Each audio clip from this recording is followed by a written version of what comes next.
really surprised that they are called God's servants, the ministers of God. Hello, so good you can join us again for another edition of Divine Daily Prescription.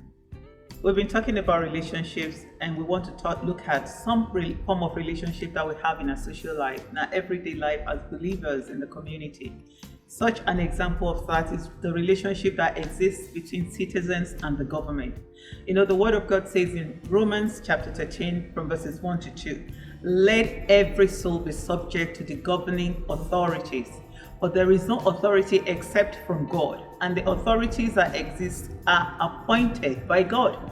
Therefore, whoever resists the authority resists the ordinance of God, and those who resist will bring judgment on themselves. So it's not a strange thing. We live in a community, we live in the society, we have authority over us. So this relationship should be that of honor and obedience. You know, we should have respect for rules of laws. For example, traffic. So you need to respect the traffic warning, the speed warning. Don't text while you're speeding, while you're driving. I'm guilty of that at times. God will have mercy. Right. So let's respect the rules of law. Let's respect those in uniform, our policemen, our armed forces. We need to respect them. And also you need to also exhibit your right, your voting right. So stop complaining about those in authority when you are not voting.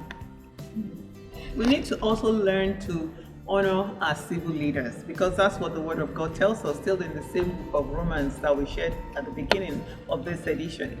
In verse 3 it says, for rulers are not a terror to good works. So if you're driving and you're not doing anything wrong, you can talk nicely to the police officer in case you're stopped. But to the evil, wilt thou then not be afraid of the power? Do that which is good, and thou shalt have praise of the same. For he is the minister of God to thee for good. For if thou do that which is evil, be afraid, for he beareth not the sword in vain, for he is the minister of God, a revenger to execute wrath upon him that doeth evil. And it goes on there, that wherefore ye must needs be subject, not only for wrath, but also for conscience sake. For this cause pay ye tribute also, for they are God's ministers, attending continually upon this very thing. Render therefore to all their duties, tribute to whom tribute is due, custom to whom custom is due, fair to whom fair, honor to whom honor. Which means we must pay our taxes. We have to.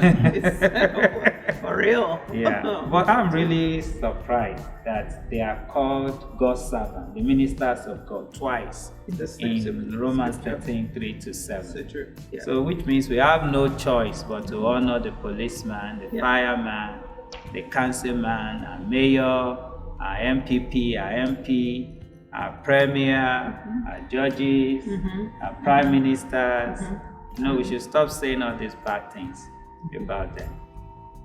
These offices are there for our own safety, like we've read through, found in the Word of God, and we need to learn to honor them. What part are you playing to make sure humanity is being served better by obeying civil authority?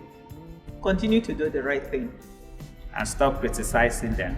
Stop having judgmental attitude. Let's embrace them and really appreciate the work they are doing. Thank you. Thank you.